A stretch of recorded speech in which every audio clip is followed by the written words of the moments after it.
ఉయ్యాలో నెత్తి మీద సూర్యుడ ఉయ్యాలో నెలవన్నే గడ ఉయ్యాలో నెత్తి మీద సూర్యుడ ఉయ్యాలో నెలవన్నే గడ ఉయ్యాలో పాపట్ల చంద్రుడ ఉయ్యాలో బాలచంద్రుడ ఉయ్యాలో పాపట్ల చంద్రుడ ఉయ్యాలో బాలచంద్రుడ ఉయ్యాలో పెద్దలకు వచ్చింది ఉయ్యాలో పెత్రమాస ఉయ్యాలో పెద్దలకు వచ్చింది ఉయ్యాలో పెత్రమాస ఉయ్యాలో పండుగ ఉయ్యాలో ఆ బడి బడి ఉయ్యాలో మా బడిలో ఉయ్యాలో ఆ బడి బడి ఉయ్యాలో మా బడిలో ఉయ్యాలో దాని బస్కబడిలో ఉయ్యాలో బతుకమ్మ సంబురాలు ఉయ్యాలో దాని బస్కబడిలో ఉయ్యాలో బతుకమ్మ సంబురాలు ఉయ్యాలో.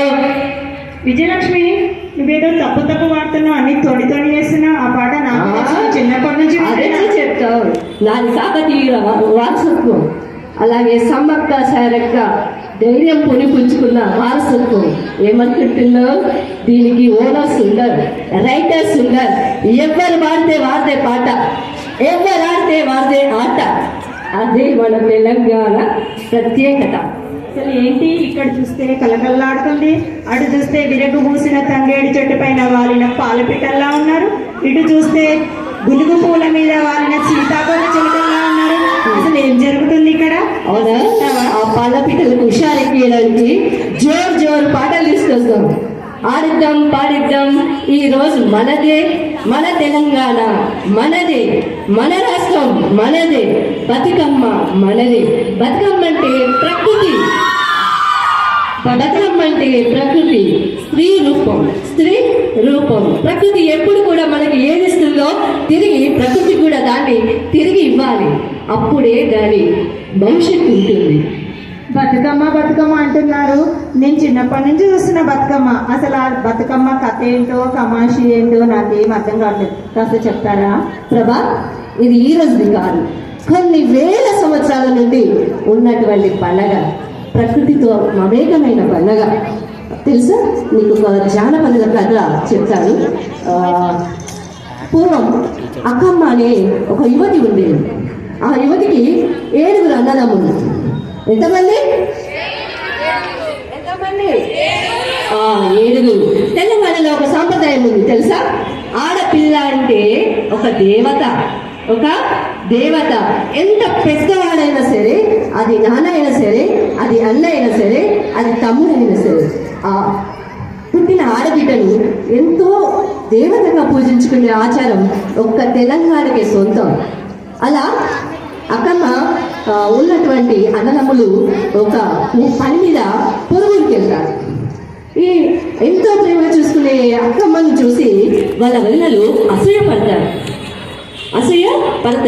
అసూయపడి ఈమెను ఏదైనా చేసి ఈ ప్రేమ అనురాగాలు ఆమె కాకుండా మొత్తం మేమే పొందాలని వాళ్ళ వదినలు అనుకుంటారు.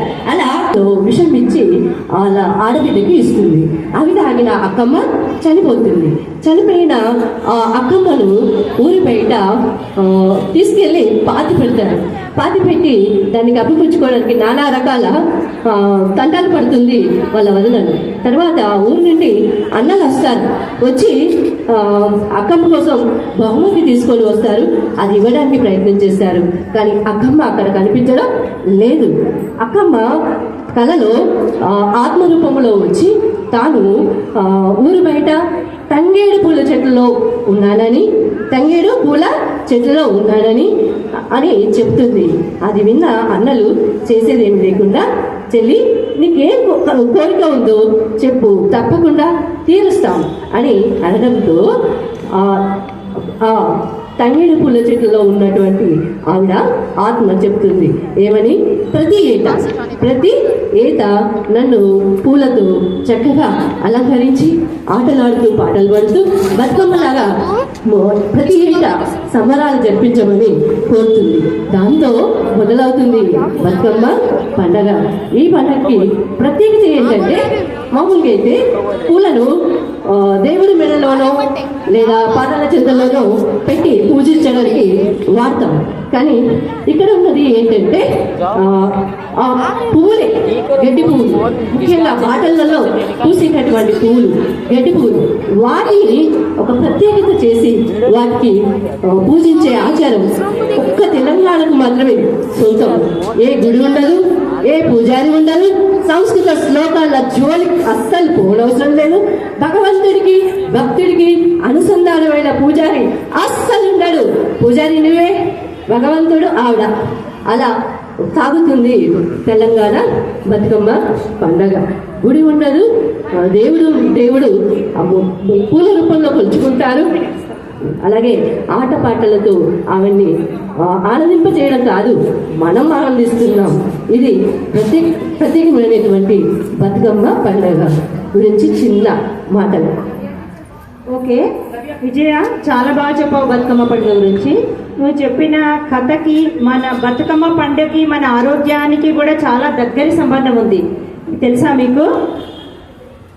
ఏంటా ప్రత్యేకత ఏంటంటే వర్షాకాలంలో కలుషితమైన నీరంతా చెరువులోకి చేరుతుంది. చెరువులోకి చేరిన నీటిని ఇప్పుడు మనం నీటిని ఎలా శుద్ధి చేసుకుంటున్నాము? వాటర్ ఫిల్టర్స్తో శుద్ధి చేస్తున్నాం. కానీ వందల సంవత్సరాల క్రితం పూర్వకాలంలో వాటర్ని శుద్ధి చేసే యంత్రాలు లేవు. అలా కలుషితమైన నీటిని శుద్ధి చేయడానికి ఒక ముఖ్య సాధనంగా బతుకమ్మ పండుగని సృష్టించారు మన పూర్వీకులు. ఆ పూలలో రకరకాల ఔషధ గుణాలు ఉంటాయి. ముఖ్యంగా తంగేడు పూలలో మన శరీరంలో ఉన్నటువంటి ఉష్ణము, వాతము అలాంటి ప్రకోపాలను తగ్గించే గుణం ఉంటుంది. పట్టుకుచ్చి పూలలో జలుబును తగ్గించే గుణం ఉంటుంది. ఇప్పుడు అందరూ విష జ్వరాలతో బాధపడుతున్నారు కదా, ఆ విష జ్వరాలను తగ్గించే గుణం తుమ్మి పూలలో ఉంటుంది. ఇలా అనేక రకాల పూలలో ఉండే ఔషధ గుణాలన్నీ తీసుకెళ్లి మనం చెరువులో నిమజ్జనం చేయడం వల్ల నీటి శుద్ధి అయ్యి స్వచ్ఛంగా మారుతుంది. ఆ నీటినే అప్పుడు పూర్వకాలంలో చెరువు ఉపయోగంగా ఉండేది. వేరే ఏ ఆధారాలు లేవు, బావులు కూడా లేవు ఆ కాలంలో. చెరువు నీటిని శుద్ధి చేయడానికి సృష్టించినటువంటి ఒక గొప్ప బతుకమ్మ పండుగ. మన సాంప్రదాయానికి మన సైన్స్కి చాలా దగ్గరి సంబంధం ఉంది. ఇలా నీటి శుద్ధి యంత్రాలుగా ఉపయోగించారు మన బతుకమ్మ పండుగలో ఉపయోగించిన పూలను. ఈ విషయం తెలుసా నీకు? తెలుసు, కానీ మనం ఎక్కువ మాట్లాడుతుంటే అక్కడ ఉన్నాయి చూసారా ఆ పాలపిట్టలు అన్ని ఎగిరిపోయేలా ఉన్నాయి. వద్దు ఆపేద్దాం, వాళ్ళు ఆట షురూ చేస్తారు.